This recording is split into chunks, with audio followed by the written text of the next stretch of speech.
Ministra do Planejamento, é uma alegria tê-la entre nós.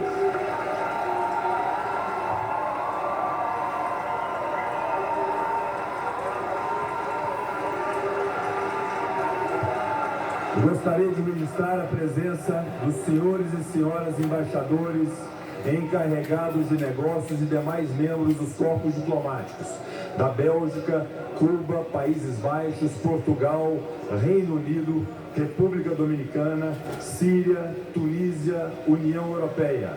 Ministro de Estado de Portos e Aeroportos, senhor Silvio Costa Filho. Ministro de Estado da Educação, senhor Camilo Santana. Ministro de Estado dos Transportes, senhor Renan Filho. Representando o governador do Estado do Amazonas, a secretária de Estado de Relações Federativas e Internacionais de Brasília, senhora Inês Carolina Barbosa Simonetti Cabral. Secretário extraordinário da Reforma Tributária no Ministério da Fazenda, senhor Bernard Api. Presidente da Confederação Nacional dos Transportes, senhor Vander Costa. Representando o presidente da Confederação Nacional do Comércio, o vice-presidente, senhor José Aparecido da Costa Freire.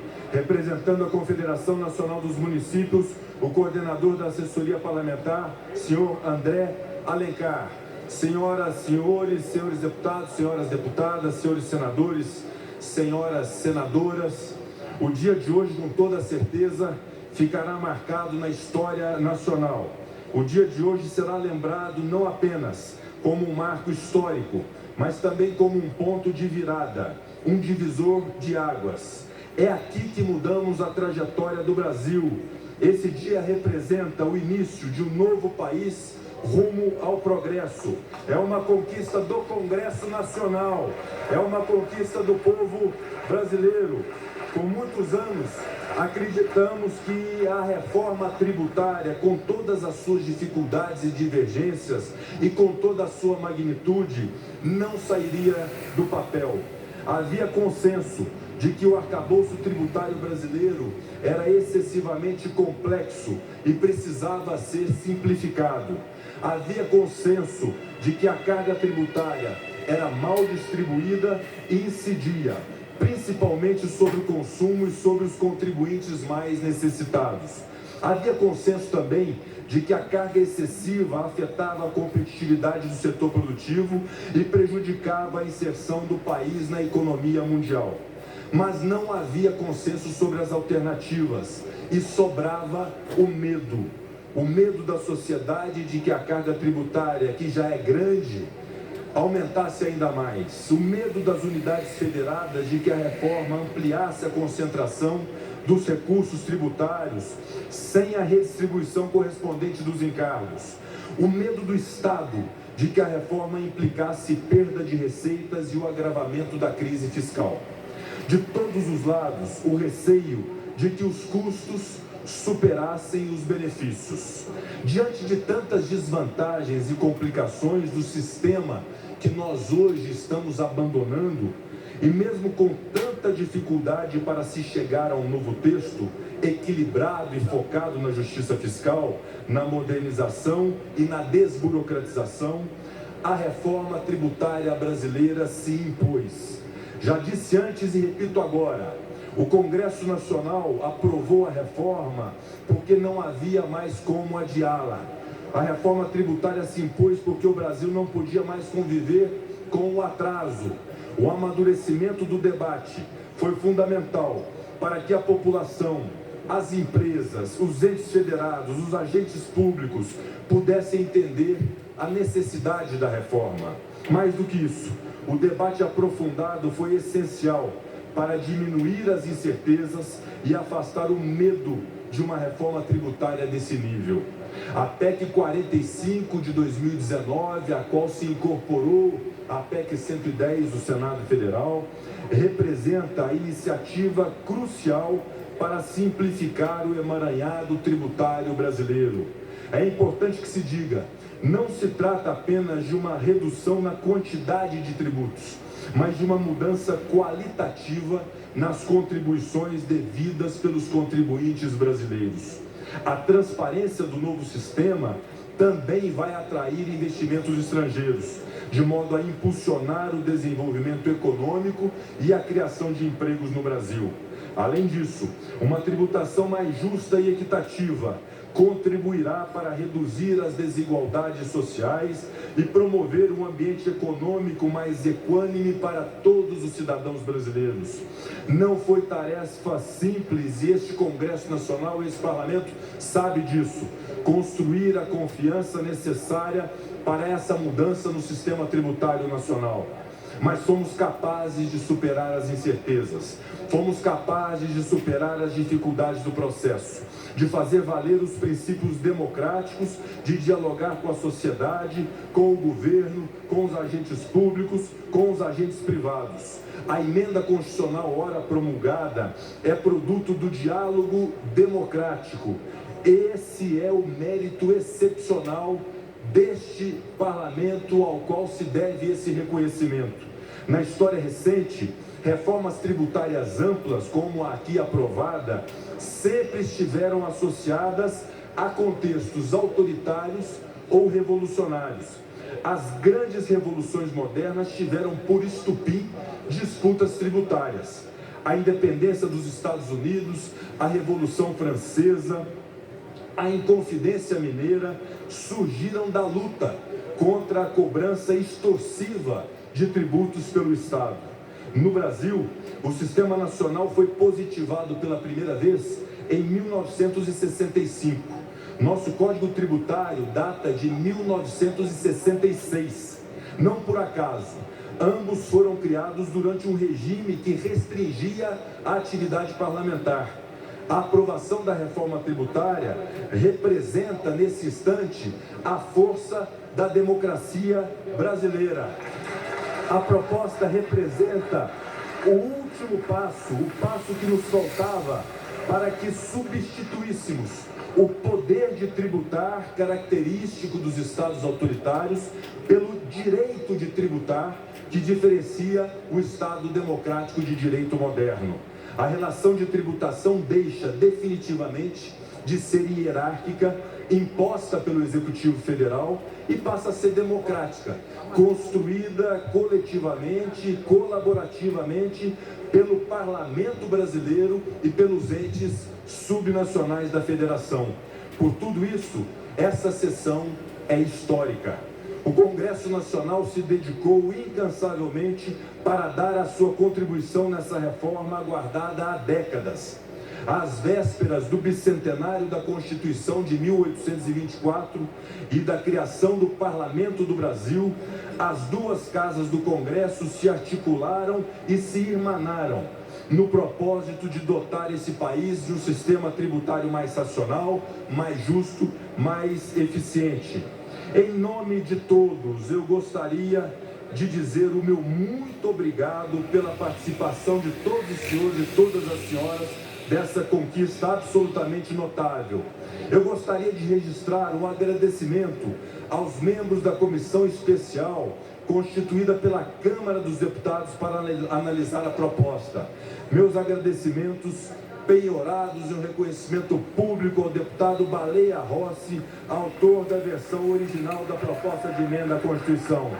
Do então deputado Hildo Rocha, que conduziu os trabalhos do início da tramitação.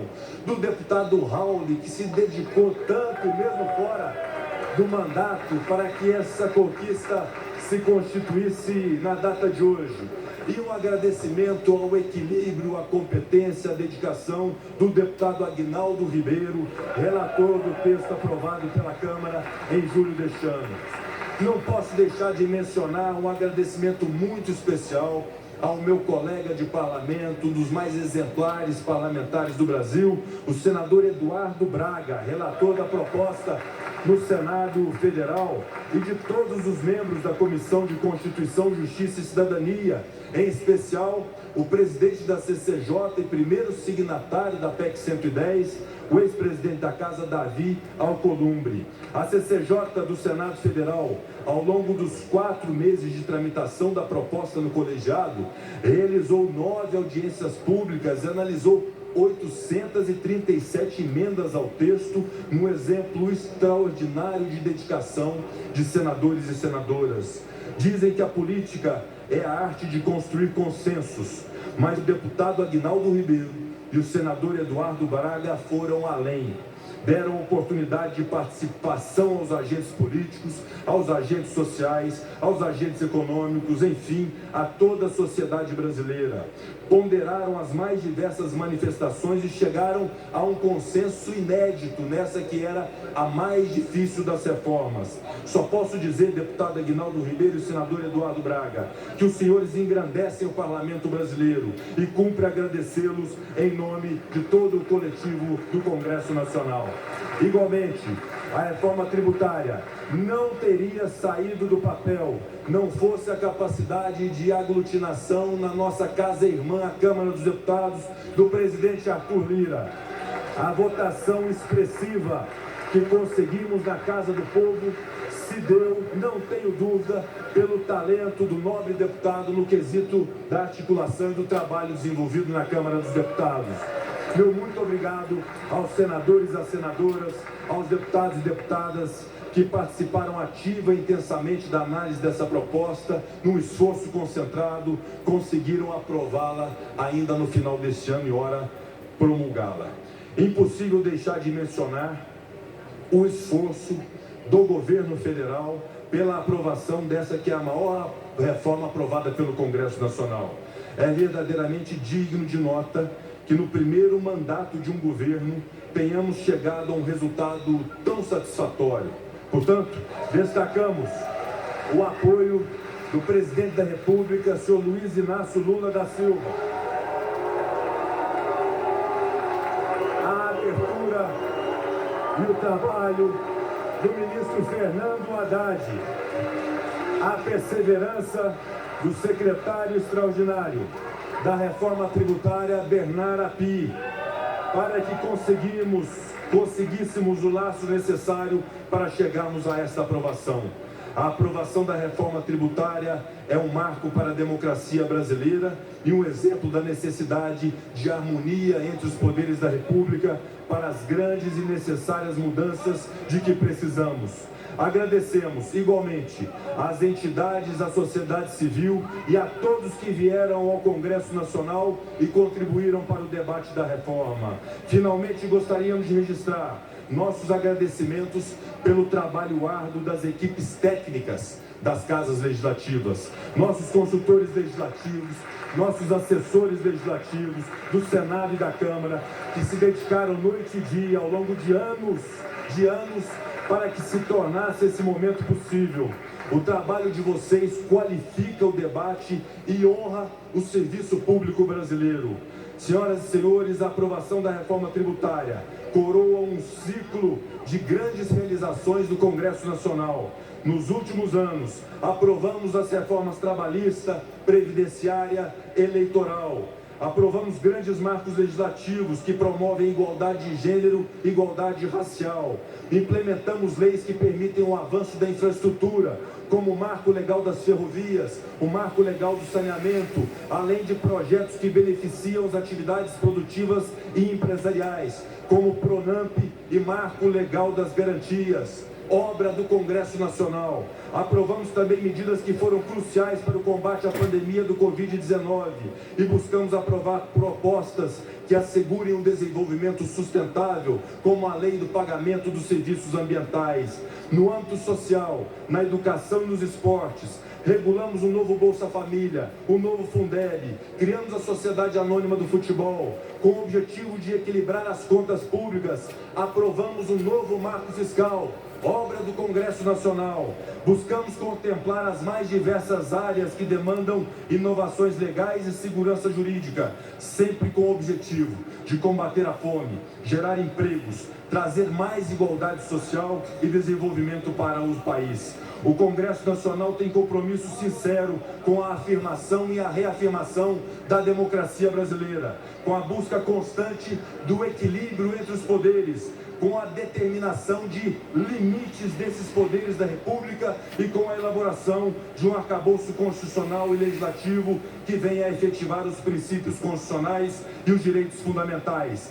A aprovação da reforma tributária mostra que o diálogo, o consenso, o trabalho conjunto são o caminho para construir um Brasil mais justo e estabelecer os parâmetros para que o nosso país cresça, do ponto de vista econômico, do ponto de vista social e do ponto de vista institucional, é a missão e o compromisso do Congresso Nacional Brasileiro. Muito obrigado.